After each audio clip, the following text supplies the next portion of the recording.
All right, everybody, here we go. Coach Bethany, press conference, opening statement, if you'd please, and then we'll take questions. Yeah, coming off a busy week, obviously, we actually had some recruiting obligations and stuff with some local tournaments as well. So really fun weekend for us. I thought it was a good showing against Mankato State. Obviously a couple close games, and you're hoping to score a few more goals and get competitive that way and find a way to win those, but pretty happy with the performance overall.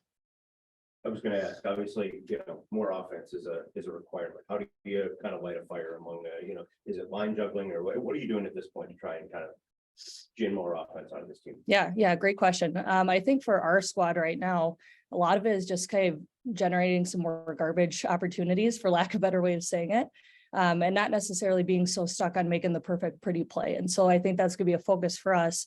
As we go into this week against St. Cloud, is we just want to be prepared to create those second, third opportunities and find a way to capitalize on that.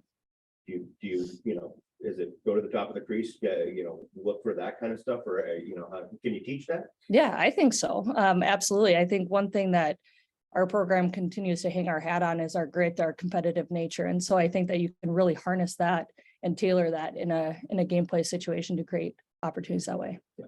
How much further along are you from a just talent standpoint, a depth standpoint compared to, this time last year when it comes to needing to score these goals? Yeah, absolutely. I think in the recruiting process, that's something that we're working towards. And every single year it's a part of the process. So we continue to build in that way, but every single day, every single practice, that's something that we gain traction on. And so I think that we're a lot closer today than we were a year ago. And hopefully continuing to build where next year at this time, we're that much further along as well. Anything surprised you through these first two games? Not a lot of surprises. I think that when we play in the conference that's as strong as it is in the WCHA, that every single weekend is going to be a big competitive weekend. And so it doesn't matter if your opponent is Mankato, got St. Cloud coming up, and have faced Wisconsin as well. But I think that we know every single weekend is going to be a battle, and we have to expect that. On the men's side, a few of the players have said, you go to Bemidji now, where you go into the rink, where the locker room is. There's a little bit more familiarity, where last year everything was kind of brand new and all that. How much is that reflected in just kind of more of a comfortable feeling when you go on the road, especially? Yeah. I think for players, I can speak for, myself, even, the difference from a freshman year to a sophomore year and sophomore to junior and so on is huge. Every single year that you have the opportunity to play and compete, the comfort level just builds. And so I think what's been really fun and refreshing about our group this year is you do see that comfort building. And so these rinks are not brand new to them. They've been there before. They've had these competitions. They know what to expect a little bit more with each given competing team. And so I think that that's, to your point, it's huge for us to have that familiarity coming into rinks and facing the same opponents again in year two. And you see that confidence building within our group to know that they can show up on a weekend and make every series competitive. Much different things for you right now compared to if we had chatted October 24th of last year. Yeah. I think as a staff and as a team, more settled.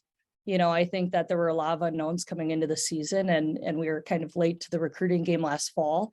It's been fun to be more competitive in that way, just having some more traction and having a year under our belt. So I think that as everything else goes, every single day, every single week, continues to build in that way. And so I think that overall more settled this time of year than we would have been last year. Speaking of folks who spent some time in China, Brian Adolski had done some pretty good things at Brent, gotten them in the NCAA tournament before they pulled the plug on that program. What do you know about his team, and what do you expect from a Brian Adolski team this weekend? Yeah, I've gotten to know Idol over the years just a little bit, sometimes on the recruiting trail more recently. And then he actually was one of my coaches in the development stuff when I was a young player. So I've gotten to know him over the years. He's obviously has a proven track record of being able to develop some pretty good programs, whether that was North Dakota or, like you mentioned, with Team China.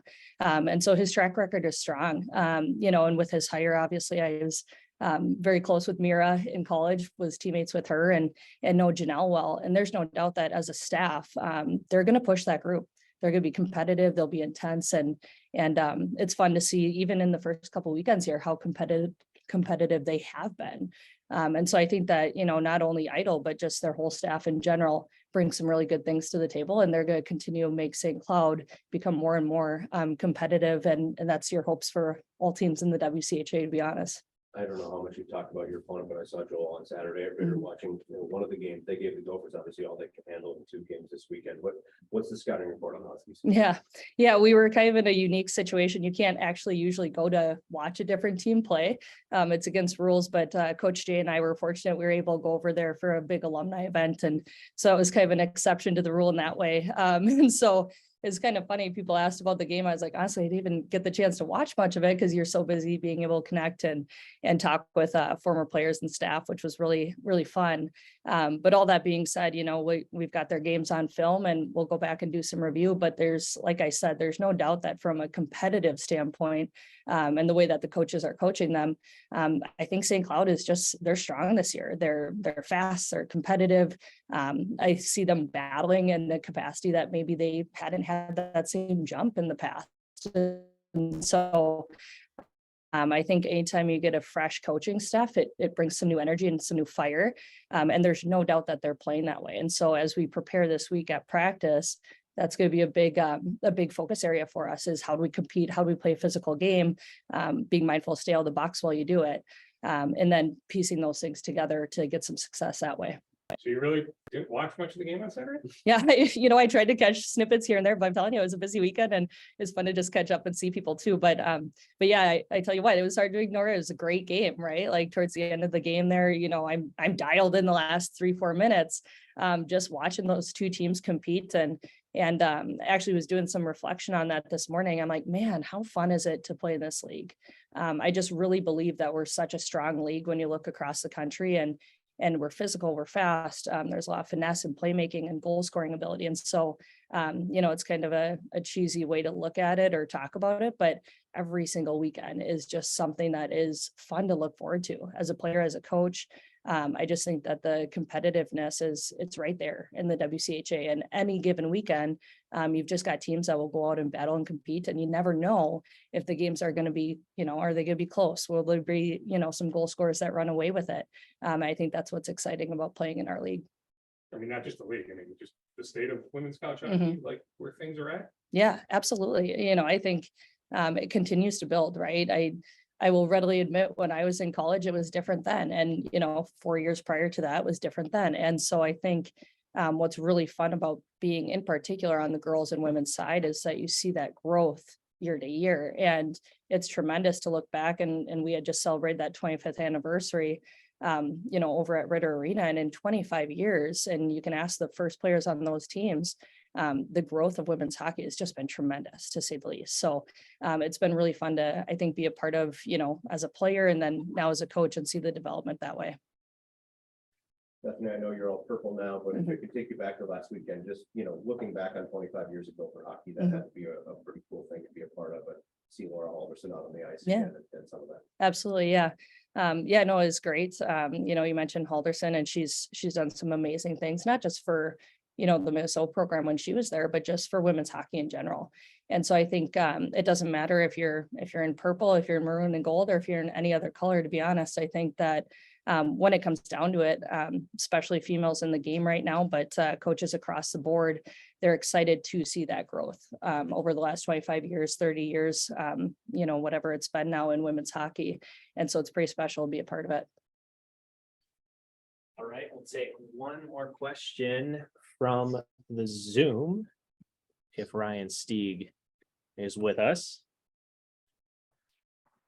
Hey, Bethany, Joel talked about puck possession, and that was going to be important in the last few series. I mean, how did you see it go down against Mankato? Was it better, or, how do you think it went? Yeah. Great question. I think when it comes to puck possession, we were kind of an interesting spot. We came off the Franklin Pierce weekend, and even in talking with some of the players, they were really excited to play an opponent where all of a sudden we were out shooting them. We're getting 50 shots on net. And that was a kind of a new and different opportunity for a lot of our players. And then we go into the Mankato series and couldn't, puck possess quite as much as that's weekend prior. And so, I'm not going to say that it wasn't there. We definitely had our opportunities, but that's one thing that we talked to the team a lot about is, hey, let's not be so quick to give up the puck. Let's trust in our abilities.